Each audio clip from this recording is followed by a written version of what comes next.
ತುಂಗಭದ್ರಾ ನದಿಯಲ್ಲಿ ಮೀನು ಹಿಡಿಯೋದಕ್ಕೆಂತ ಹೋಗಿದ್ದ ಮೂವರು ನಾಪತ್ತೆಯಾಗಿರುವಂತಹ ಘಟನೆ ಹಗರಿಬೊಮ್ಮನಹಳ್ಳಿಯ ತಬ್ರಳ್ಳಿ ಅನ್ನುವಂಥ ಗ್ರಾಮದಲ್ಲಿ ನಡೆದಿದೆ. ಅಂದರೆ ಆ ಗ್ರಾಮದ ಬಳಿ ಇರುವಂತಹ ತುಂಗಭದ್ರಾ ನದಿ ಹಿನ್ನೀರಿನಲ್ಲಿ ಮೀನು ಹಿಡಿಯೋದಕ್ಕೆ ಅಂತ ಹೋದಂತಹ ಮೂವರು ಯುವಕರು ಕಾಣೆಯಾಗಿದ್ದಾರೆ. ರಾಜು, ಯಮನಪ್ಪ ಮತ್ತು ಅಜ್ಜಪ್ಪ ಕಾಣೆಯಾದಂಥವರು ಎಲ್ಲ 22, 20 ವರ್ಷ, 26 ವರ್ಷದವರು. ನಿನ್ನೆ ಮೀನು ಹಿಡಿಯೋದಕ್ಕೆ ಅಂತ ಹೋದಂಥವರು ಮನೆಗೆ ವಾಪಸ್ ಬಂದಿಲ್ಲ. ಮೀನು ಹಿಡಿಯಲು ಹೋದವರು ನಾಪತ್ತೆ ಬಗ್ಗೆ ಪೊಲೀಸ್ ಠಾಣೆಯಲ್ಲಿ ದೂರು ಕೂಡ ನೀಡಲಾಗಿದೆ. ಸ್ಥಳದಲ್ಲಿ ಪೊಲೀಸರು ಮತ್ತು ಸ್ಥಳೀಯರಿಂದ ಶೋಧ ಕಾರ್ಯ ಮುಂದುವರೆದಿದೆ. SDRF ತಂಡ ಕೂಡ ತುಂಗಭದ್ರಾ ನದಿ ಹಿನ್ನೀರಿನಲ್ಲಿ ಶೋಧ ಕಾರ್ಯವನ್ನು ನಡೆಸ್ತಾ ಇದೆ.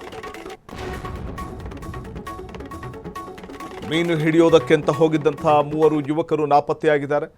ತುಂಗಭದ್ರಾ ನದಿಯ ಹಿನ್ನೀರಿನಲ್ಲಿ ಮೀನು ಹಿಡಿಯೋದಕ್ಕೆ ಅಂತ ಹೋದಂತಹ ಯುವಕರು, ಅದರ ಮೂವರು ಕೂಡ ನಾಪತ್ತೆಯಾಗಿದ್ದು, ಸಂಜೆ ಆದರೂ ಕೂಡ ಮನೆಗೆ ವಾಪಸ್ ಬರಲಿಲ್ಲ. ಬೆಳಗ್ಗೆ ಹೋದಂಥವರು, ಮೀನು ಹಿಡಿಯೋಕ್ಕೆ ಹೋದವರು ಎಷ್ಟೊತ್ತಾದರೂ ಕೂಡ ವಾಪಸ್ ಬರದೇ ಇದ್ದಾಗ ಸಹಜವಾಗಿಯೇ ಕುಟುಂಬಸ್ಥರಿಗೆ ಆತಂಕ ಶುರುವಾಗುತ್ತೆ. ಮೀನು ಹಿಡಿಯೋಕ್ಕೆ ಹೋದವರು ವಾಪಸ್ ಬಂದಿಲ್ಲ ಅಂತಂದಾಗ ನೆರೆಹೊರೆಯವ್ರನ್ನ ವಿಚಾರಿಸ್ತಾರೆ, ಸ್ನೇಹಿತರನ್ನ ವಿಚಾರಿಸ್ತಾರೆ, ಅಕ್ಕಪಕ್ಕದ ಮನೆಯವ್ರನ್ನ ವಿಚಾರಿಸ್ತಾರೆ, ಅಥವಾ ಅವ್ರ ಫೋನ್ ಹಾಯಿಸುವಂಥ ಪ್ರಯತ್ನ ಮಾಡ್ತಾರೆ. ಫೋನ್ ನಂಬರ್ ಕೂಡ ಸ್ವಿಚ್ ಆಫ್. ಹಾಗಾಗಿ ಅವ್ರ ನಂಬರ್ಗೆ ಅಂದರೆ ಫೋನ್ ಡೆಡ್ ಆಗಿರುವಂಥ ಸಾಧ್ಯತೆ ಇದೆ, ಫೋನ್ ಹೋಗ್ತಾ ಇಲ್ಲ. ಹಾಗಾಗಿ ಆತಂಕಿತರಾದಂಥ ಕುಟುಂಬಸ್ಥರು ಪೊಲೀಸ್ ಠಾಣೆಗೆ ಹೋಗಿ ದೂರನ್ನು ಕೊಟ್ಟಿರೋದ್ರಿಂದ ಮೀನು ಹಿಡಿಯೋಕ್ಕೆ ಹೋದವರು ಹಿನ್ನೀರಿನಲ್ಲಿ, ಅಂದರೆ ತುಂಗಭದ್ರಾ ನದಿಯ ಹಿನ್ನೀರಿನಲ್ಲಿ ಮೀನು ಹಿಡಿಯೋಕ್ಕೆ ಹೋದವರು ಇನ್ನೂ ಕೂಡ ಸಿಕ್ಕಿಲ್ಲ ಅಂತಂದಾಗ ಸಹಜವಾಗಿಯೇ ಈ ಆತಂಕದ ಹಿನ್ನೆಲೆಯಲ್ಲಿ ಕೂಡಲೇ ಪೊಲೀಸರು ಕೂಡ ಸ್ಥಳಕ್ಕೆ ದೌಡಾಯಿಸಿದ್ದು, ನದಿಗೆ ಅಗ್ನಿಶಾಮಕ ಸಿಬ್ಬಂದಿ ಕೂಡ ಇಳಿದಿರುವಂಥದ್ದು.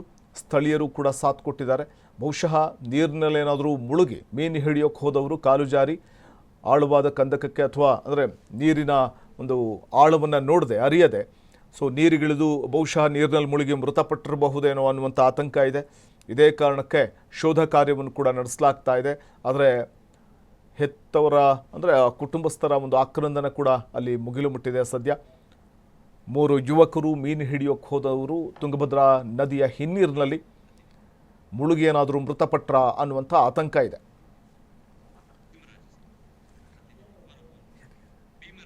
ಮತ್ತಷ್ಟು ಮಾಹಿತಿ ಪಡೆಯೋಣ ನಮ್ಮ ಪ್ರತಿನಿಧಿ ಭೀಮರಾಜು ಅವರಿಂದ. ಭೀಮರಾಜು, ಮೀನು ಹಿಡಿಯೋಕೆ ಹೋದವರು ವಾಪಸ್ ಬಂದಿಲ್ಲ ಅಂತಂದ್ರೆ ಒಂದು ಆತಂಕ ಸಹಜವಾಗಿ ಕಾಡುತ್ತೆ. ಸಂಜೆ ಆದರೂ ಮನೆಗೆ ಬರಲಿಲ್ಲ ಅಂತಂದಾಗ ಈಗ ಬಹುಶಃ ತುಂಗಭದ್ರಾ ನದಿಯ ಹಿನ್ನೀರಿನಲ್ಲಿ ಏನಾದರೂ ಮುಳುಗಿ ಮೃತಪಟ್ಟಿರಬಹುದಾ, ಅಂತಹ ಸಾಧ್ಯತೆಗಳೇನಾದರೂ ಇರಬಹುದಾ? ಮತ್ತೆ ಶೋಧ ಕಾರ್ಯ ಯಾವ ರೀತಿ ನಡೀತಾ ಇದೆ ಅಲ್ಲಿ ಅಂತ?